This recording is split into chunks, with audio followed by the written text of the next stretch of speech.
Hello বন্ধুরা, কেমন আছো তোমরা সবাই? আশা করছি তোমরা সবাই বেশ ভালো আছো।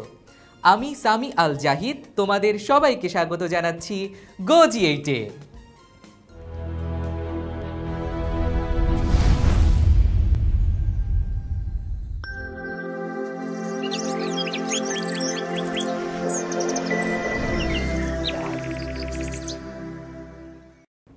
বন্ধুরা, আজকের পর্বে আমরা একাদশ এবং দ্বাদশ শ্রেণীর জীববিজ্ঞান প্রথম পত্র বইয়ের দশম অধ্যায় অর্থাৎ উদ্ভিদ প্রজনন নিয়ে আলোচনা করব। আমাদের আজকের আলোচনার বিষয়বস্তু হলো উদ্ভিদ বিবর্তনে কৃত্রিম প্রজননের ভূমিকা এবং কৃত্রিম প্রজননের অর্থনৈতিক গুরুত্ব। তাহলে চলো বন্ধুরা, আমাদের আজকের এপিসোডটি শুরু করা যাক। বন্ধুরা, উদ্ভিদ বিবর্তনে কৃত্রিম প্রজননের ভূমিকা ব্যাপক।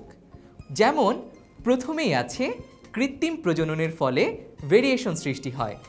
বিবর্তনের আধুনিক ধারণা অনুযায়ী প্রজাতি বৈচিত্র্য সৃষ্টির জন্য মিউটেশন, ক্রোমোজোমীয় মিউটেশন এবং জেনেটিক রিকম্বিনেশন এগুলো গুরুত্বপূর্ণ। এর ফলে কৃত্রিম প্রজননের মাধ্যমে উন্নত গুণসম্পন্ন নতুন নতুন প্রজাতি তৈরি হয় এবং এর মাধ্যমেই ভেরিয়েশন সৃষ্টি হয়। বন্ধুরা, কৃত্রিম প্রজননের ফলে প্রতিকূল সহিষ্ণু জাত তৈরি করা সম্ভব হয়। কৃত্রিম প্রজননের মাধ্যমে বন্যা, খরা, লবণাক্ততা প্রতিরোধে সক্ষম জাত তৈরি করা যায়। এ ধরনের জাত নতুন পরিবেশের সাথে ও প্রতিকূল পরিবেশে নিজেদেরকে খাপ খাইয়ে নিতে পারে। বন্ধুরা, এছাড়াও কৃত্রিম প্রজননের মাধ্যমে রোগ প্রতিরোধী জাত তৈরি করা যায়। শস্যের সর্বোচ্চ ফলনের প্রধান অন্তরায় হচ্ছে রোগ ও কীটপতঙ্গের আক্রমণ। এই সমস্যা সমাধানে কৃত্রিম প্রজননের মাধ্যমে বিভিন্ন ফসলের প্রতিরোধী জাত তৈরি করা সম্ভব হচ্ছে। যেমন BRRI উদ্ভাবিত মুক্তা বা BR10, গাজী বা BR14, মোহিনী বা BR15 এরা প্রত্যেকেই রোগ প্রতিরোধী জাত। বন্ধুরা, এরপর আছে উদ্ভিদের গুণগত মান উন্নয়ন। খাদ্যশস্যের ক্ষেত্রে আমরা চাই যেন দানার আকার, বর্ণ, গন্ধ, স্বাদ, সংরক্ষণ ইত্যাদি উন্নত বৈশিষ্ট্যের হয়। কৃত্রিম প্রজননের মাধ্যমেই উদ্ভিদের এ সকল গুণগত মান উন্নয়ন করা যায়। বন্ধুরা, উদ্ভিদের বিবর্তনে কৃত্রিম প্রজননের আরও একটি অবদান হলো আবাদকাল সংক্ষিপ্তকরণ। বন্যার কারণে দেখা যায় অনেক নিম্নভূমির আবাদ নষ্ট হয়ে যায়, আবার ঝড়ের প্রকোপেও অনেক ফসল নষ্ট হয়ে যায়। কৃত্রিম হাইব্রিডাইজেশনের মাধ্যমে ফসলের আবাদকাল 20 থেকে 30 দিন পর্যন্ত কমানো যায়। এর মাধ্যমে বন্যার পূর্বেই ফসল সংগ্রহ করা যায় ও ফসল নষ্ট হওয়া প্রতিরোধ করা যায়। বন্ধুরা, এই পর্যায়ে আমরা আলোচনা করব কৃত্রিম প্রজননের অর্থনৈতিক গুরুত্ব সম্পর্কে। কৃত্রিম প্রজননের অর্থনৈতিক গুরুত্ব অনেক। কৃত্রিম প্রজননের মাধ্যমে অসংখ্য উন্নত ফলনশীল ফসল সৃষ্টি করা যায়। আবার উন্নত ফলনশীল অপ্রকরণগুলোর অধিকাংশগুলোই হলো রোগ ও খরা প্রতিরোধক্ষম। এর ফলে দেখা যায় প্রতি বছর পৃথিবীতে উন্নত ফলনশীল প্রকরণগুলোর কারণে লক্ষ লক্ষ টন ফলন বেড়ে যায়। বন্ধুরা, কৃত্রিম প্রজননের মাধ্যমে উচ্চ ফলনশীল জাত উদ্ভাবন করা যায়, রোগ প্রতিরোধক্ষম জাত উদ্ভাবন করা যায়, প্রতিকূল পরিবেশে অভিযোজনক্ষম জাত উদ্ভাবন করা যায়, উচ্চ ফলনশীল হাইব্রিড উদ্ভাবন করা সম্ভব, দৃষ্টিনন্দন অর্কিড উদ্ভাবন করা সম্ভব। বন্ধুরা, দৃষ্টিনন্দন গোলাপ উদ্ভাবন করা যায়, নতুন প্রজাতি উদ্ভাবন করা যায়, বীজহীন ফলের জাত উদ্ভাবন করা যায়, অধিক ফলনশীল শাকসবজির জাত উদ্ভাবন করা সম্ভব হয় এবং প্রাণীর কৃত্রিম প্রজননে বহু উন্নত জাত উদ্ভাবন করা যায়। বন্ধুরা, উচ্চ ফলনশীল ধানের জাত সৃষ্টিতে কৃত্রিম প্রজননের গুরুত্ব অপরিসীম। 1960-এর দশকে আন্তর্জাতিক ধান গবেষণা কেন্দ্র অর্থাৎ IRRI বা ইন্টারন্যাশনাল রাইস রিসার্চ ইনস্টিটিউট এর বিজ্ঞানীরা ইরি ধান উদ্ভাবন করেন। কৃত্রিম প্রজননের মাধ্যমে উদ্ভাবিত এই উচ্চ ফলনশীল ইরি ধানের মধ্যে রয়েছে ইরি 20, ইরি 8, ইরি 5, ইরি 28, ইরি 29 ইত্যাদি। বাংলাদেশ ধান গবেষণা কেন্দ্র অর্থাৎ BRRI বা বাংলাদেশ রাইস রিসার্চ ইনস্টিটিউট এ উদ্ভাবিত উচ্চ ফলনশীল ধান যেমন চান্দিনা, বিরিশাইল, ইরিশাইল ইত্যাদির ফলনও বর্তমানে অনেক বেশি। বন্ধুরা, বাংলাদেশে উদ্ভাবিত 4টি উফশী জাতের ধান হল চান্দিনা বা BR1, মালা বা BR2, শাহিবালাম বা BR15 এবং শ্রাবণী বা BR26। বন্ধুরা, দেখা গেছে যে গত 40 বছরে এশিয়ায় ধানের উৎপাদন কমপক্ষে 4 গুণ বৃদ্ধি পেয়েছে। অধিক ফলনশীল ইরি বা বিরি ধান উদ্ভাবনের আগে আমাদের দেশে কয়েক বছর পরপরই দুর্ভিক্ষ দেখা দিত, অথচ তখন লোকসংখ্যা ছিল আজকের তুলনায় অনেক কম এবং ধান চাষের জমিও ছিল অনেক বেশি। তাহলে এত কম ফলনের কারণ কি ছিল? এর প্রধান কারণ হলো তখন ধানের ফলন প্রতি একর অনুযায়ী খুবই কম ছিল, যার ফলে কোনো বছর আগাম বন্যা বা খরা দেখা গেলেই দুর্ভিক্ষ দেখা দিত। সেই সময়ে চাষকৃত জাতগুলোর প্রতি একরে সর্বাধিক ফলন ছিল 30 থেকে 35 মণ, আর বর্তমানে এই চাষকৃত উচ্চ ফলনশীল জাতের প্রতি একরে সর্বাধিক ফলন হয় 70 থেকে 90 মণ। বন্ধুরা, ইরি 8, ইরি 5, ইরিশাইল এরা হলো উচ্চ ফলনশীল ধানের জাত। ইরি 8 হচ্ছে ইন্দোনেশিয়ার পেটা ধান এবং তাইওয়ানের ডিজি উজেন ধানের মধ্যে কৃত্রিম হাইব্রিডাইজেশনের করে উদ্ভাবন করা এক প্রজাতি। ইরি 8-এর প্রতি একরে ফলন হয় 90 থেকে 100 মণ। আবার ইন্দোনেশিয়ার পেটা ধান ও টোংকাই ধানের মধ্যে কৃত্রিম হাইব্রিডাইজেশনের ফলে উদ্ভাবন করা হয়েছে ইরি 5।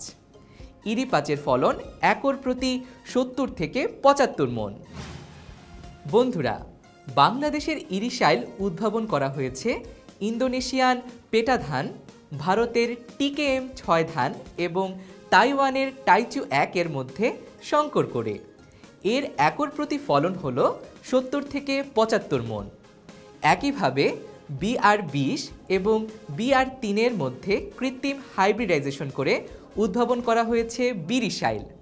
এছাড়াও BR28 এবং BR29 এর উন্নত জাতের ফলনশীল জাত।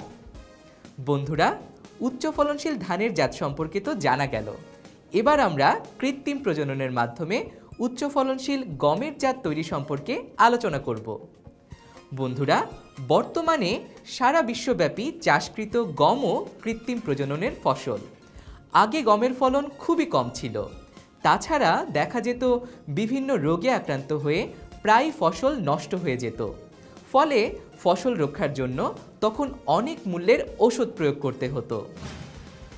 বন্ধুরা, কৃত্রিম প্রজননের মাধ্যমে উদ্ভাবিত বর্তমান গমের ফলন আগের থেকে অনেক বেশি। আবার এ সকল ফসল রোগ প্রতিরোধক্ষম হওয়ায় ওষুধ প্রয়োগের তেমন কোনো প্রয়োজন হয় না। এর ফলে কম খরচে বেশি ফসল পাওয়া যায়। বন্ধুরা, গমের বিভিন্ন জাতের মধ্যে কৃত্রিম হাইব্রিডাইজেশনের মাধ্যমে উদ্ভাবন করা হয়েছে উন্নত জাতের গম, যা বর্তমানে বিশ্বব্যাপী চাষ করা হয়। মেক্সিকোর সহযোগিতায় বাংলাদেশ কৃষি গবেষণা ইনস্টিটিউট 17 জাতের উফশী গম উদ্ভাবন করেছে। বন্ধুরা, এসব জাতের মধ্যে রয়েছে বলাকা, কাঞ্চন, আনন্দ, আকবর, বরকত ও সওগাত ইত্যাদি। বন্ধুরা, এই পর্যায়ে আমরা উন্নত জাতের ভুট্টা তৈরি সম্পর্কে আলোচনা করব। আমেরিকান বিজ্ঞানী GH শাল 1908 সালে ভুট্টার হাইব্রিড উদ্ভিদ তৈরির মাধ্যমে ভুট্টার দানা উৎপাদন করতে সফল হন। এরপর ভুট্টার দ্বিসংকর পদ্ধতিতে এর উৎপাদন আরও বাড়ানো হয়েছে। বন্ধুরা, উন্নত জাতের ফুলের জাত তৈরিতেও কৃত্রিম প্রজননের ভূমিকা রয়েছে। যেমন বর্তমান সময়ে চাষকৃত অধিকাংশ ফুলই কৃত্রিম প্রজননের মাধ্যমে সৃষ্টি করা হয়েছে। এছাড়াও প্রতি বছর বহু অর্কিড সৃষ্টি করা হচ্ছে। কৃত্রিম সংকরায়নের মাধ্যমে ফুলের যে জাত তৈরি হচ্ছে তার ফলে ফুল চাষে বিপ্লব ঘটছে। যেমন গোলাপের হাইব্রিড টি, ফ্লোরিবান্ডা, মেরিগোল্ড ইত্যাদি প্রায় সব জাতি হাইব্রিড ফুলের জাত। এমনকি বর্তমানেও অনেক উন্নত ফলনশীল শাক, সবজি, বীজ ও ফল সংকরায়নের মাধ্যমে কৃত্রিমভাবে সৃষ্টি করা হচ্ছে।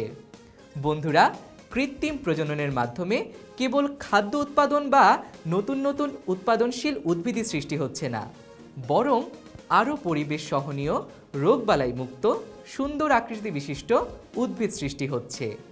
এর ফলে উদ্ভিদের গুণগত মানের উন্নয়ন ঘটছে। কৃত্রিম হাইব্রিডাইজেশনের মাধ্যমে বিভিন্ন ফসল ও উদ্ভিদের কয়েক লক্ষ জাত বা প্রকরণ সৃষ্টি করা হয়েছে।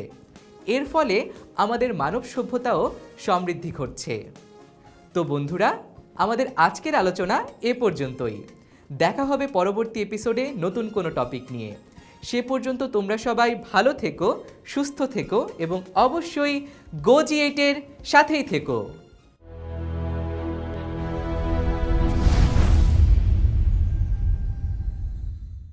বন্ধুরা, এবারে চলো আমাদের আজকের আলোচনা থেকে কিছু গুরুত্বপূর্ণ নোটস জেনে নেওয়া যাক। 1960-এর দশকে আন্তর্জাতিক ধান গবেষণা কেন্দ্র অর্থাৎ IRRI বা ইন্টারন্যাশনাল রাইস রিসার্চ ইনস্টিটিউটের বিজ্ঞানীরা ইরি ধান উদ্ভাবন করেন। BRRI উদ্ভাবিত মুক্তা বা BR10, গাজী বা BR14, মোহিনী বা BR15 এরা প্রত্যেকেই রোগ প্রতিরোধী জাত। বাংলাদেশে ইরিশাইল উদ্ভাবন করা হয়েছে ইন্দোনেশিয়ান পেটা ধান, ভারতের TKM-6 ধান এবং তাইওয়ানের টাইচু 1 এর মধ্যে সংকর করে। মেক্সিকোর সহযোগিতায় বাংলাদেশ কৃষি গবেষণা ইনস্টিটিউট 17 জাতের উপসি গম উদ্ভাবন করেছেন। আমেরিকান বিজ্ঞানী GH শাল 1908 সালে ভুট্টার হাইব্রিড উদ্ভিদ তৈরির মাধ্যমে ভুট্টার দানা উৎপাদন করতে সফল হন।